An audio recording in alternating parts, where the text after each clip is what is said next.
Amazing audience, we are live on the Red Rocks. Not sure I'm going to be able to leave this spot. It is beautiful, and the people I'm meeting as well are beautiful. David, it's a great pleasure to meet you. David Kamau, thank you. Yeah, pleasure to meet you as well. Yeah, thanks for having me. So tell us, which of your talents is responsible for us connecting at this time? So my book is probably the biggest one. So you're an coming author? out. Upcoming author. There we go. So my book will be coming out rather in November. So the title of it is FU Retail. It's the guide to getting free for those who accidentally got stuck. What inspired the name of the book? So for those who have worked in the retail industry, it's one of the most difficult industries to be in, and especially when you're in middle management. So there's a lot of pressure in there, and I feel like it's what everyone in that spot wants to say. Yeah. They just want to say F you and then just get out and go do something else. That's interesting.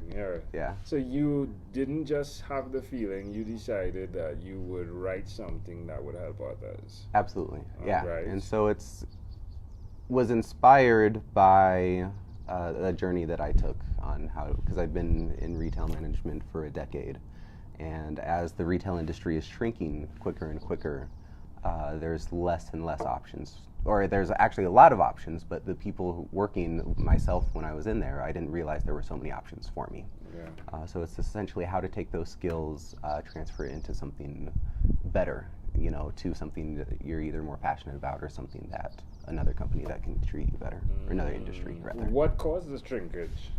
What causes the shrinkage? The retail industry. So it's everything. Automation is a big one. Customer buying habits is another big thing. Just the way that technology is progressing is shrinking this one category as far as the retail service worker. Yeah. There's still, people will always buy retail, but they're buying in very different ways. And in the next 10 years, it's going to look dramatically different. Yeah, I think so too. Yeah. So for me, coming to America and seeing how much automation exists, is a bit scary, I'll tell you. Yeah. Because I'm always thinking about ways that you could be ripped off sometimes by certain systems as an entrepreneur.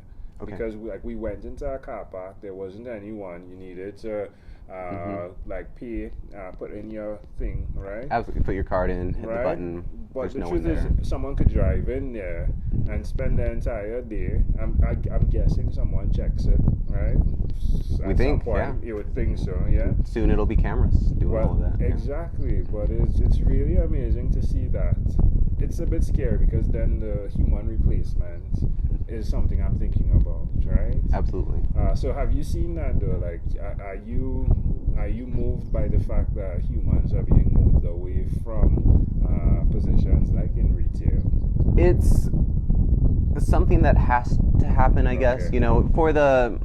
For things to progress, it's the natural progression of things. Like, for example, there's no horse and carriage anymore. That got replaced by a car. Yeah. There's no one that goes out and lights the street lamps anymore. That got replaced with electricity. Could you imagine that time? Yeah, and so someone got paid for that, at that point. That was his job. That was his livelihood.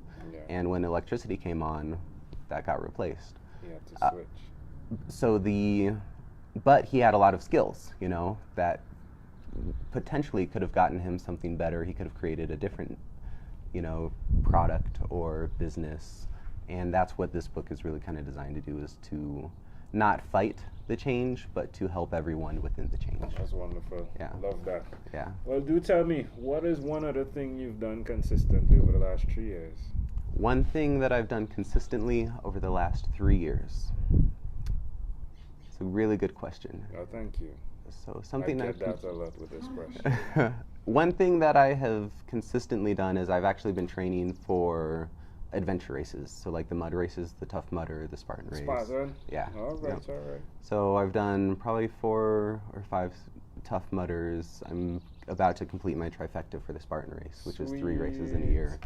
So that's coming up next month. Yeah. What does that make you feel? Really good. So I did one years ago and I got hooked, and it's amazing. Yeah. What do you love? Is it do you do the mud, like, do you do the go through the mud part? So Absolutely. the first time you did the mud for sure, right? First Absolutely. time. Everything. Second time, every time. Yeah, all of it. Yeah. Because there's the option to not go through the mud, right? Yeah, you can go around it. There's also the Tough Mudder has electricity at the end, so Yes, it shocks you through it. I saw that. Yes. But everyone that goes through it, just the camaraderie. It's on a mountain. You get thousands of people who've all gone through that same really hard challenge, and at the end everyone is so excited, and it's just one of the best environments to be in.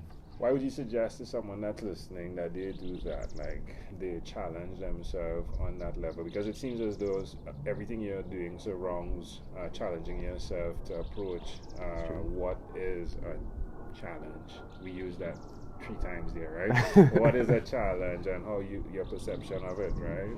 Why would you suggest someone that's listening do that?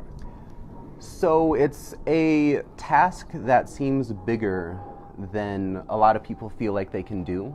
However, it's absolutely something everyone can do. So you can see people who've never worked out. You can see people who, they're injured. There's people that are elderly. I saw like a 80-year-old man just climbing up this crazy obstacle. I'm like, I want to help him, but he did it, and they still do it. It's something everyone can do. Isn't it? And just that once you get done, you realize maybe there are a lot of other things in your life that you thought you couldn't do that you actually can.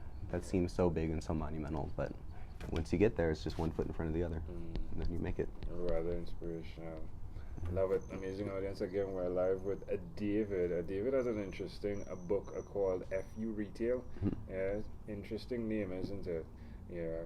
Now let's switch gears for a moment. Let me invite you now into my time machine that is surrounded with beautiful, warm, blue Caribbean water. What is your earliest childhood memory? My earliest childhood memory is actually getting in trouble in preschool. Tell me more. So I don't remember what it was or what happened, but so my preschool was actually in a church, and so I was probably being noisy because I was a child. Right. But I remember being scolded.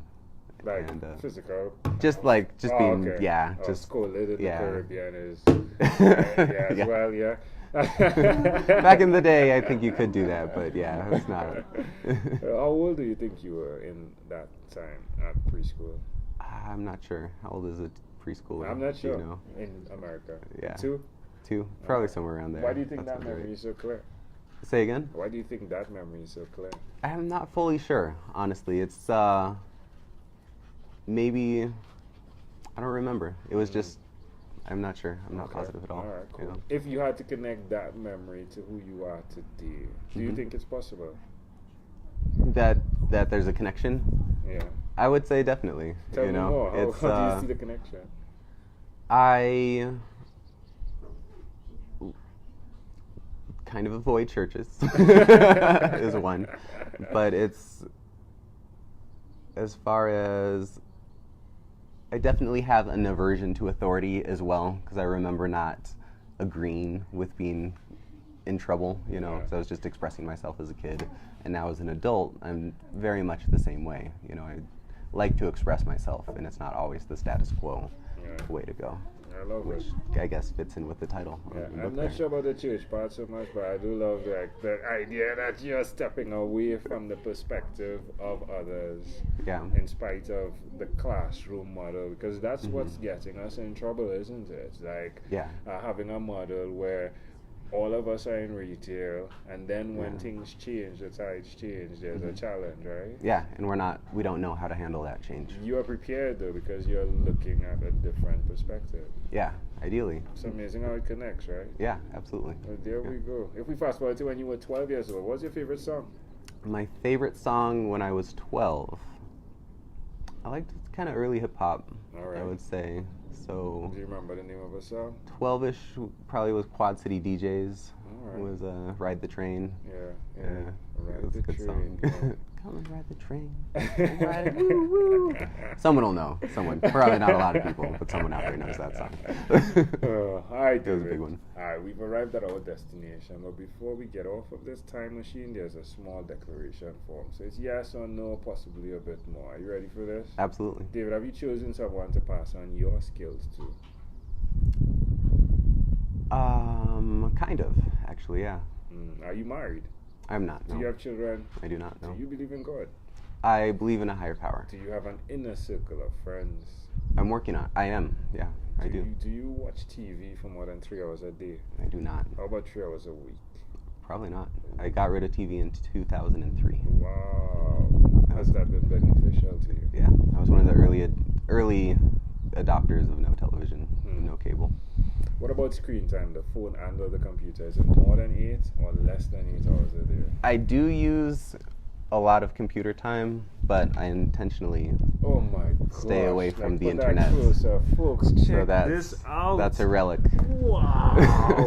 This gets the job done, believe me. That forces me to not be attached all the time. I love that. That was like a big thing back in the day. Sure, it's amazing. Yeah. I can call and text, but I don't have to get those notifications 24 hours a day. So less than 8 hours a day, possibly? Socially, yes, but for work, I'm often on a computer. Yeah. All right. So probably like 6 hours a day? We can call it that, yeah. That's intriguing. That's intriguing. I like how you were specific with getting that accomplished by the hardware part of it. Exactly. Because the hardware is the challenge, right? Like the phone is so easy to pick up and do a 12 minutes on, right? Exactly. Yeah, that's intriguing. If you had to share with us your own unique real statement, David, a statement that represents who David Kamau is, what would you say that is? A statement that represents David Kamau. I'm trying to think of a phrase that I say often. Sure. Would be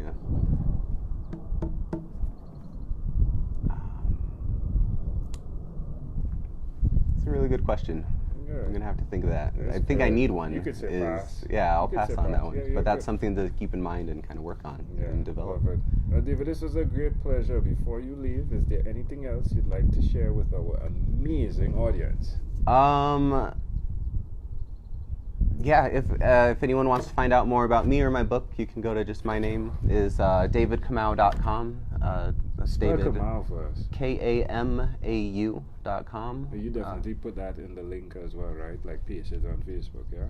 Yes. Yeah, definitely. Yeah, I've got all that on there. But yeah, reach out anytime. I love what you're doing. I love this whole concept of reaching out, finding people, and just talking, because there's everything now is so online, and getting face-to-face is something I actively support, and I think it's a great thing you're doing.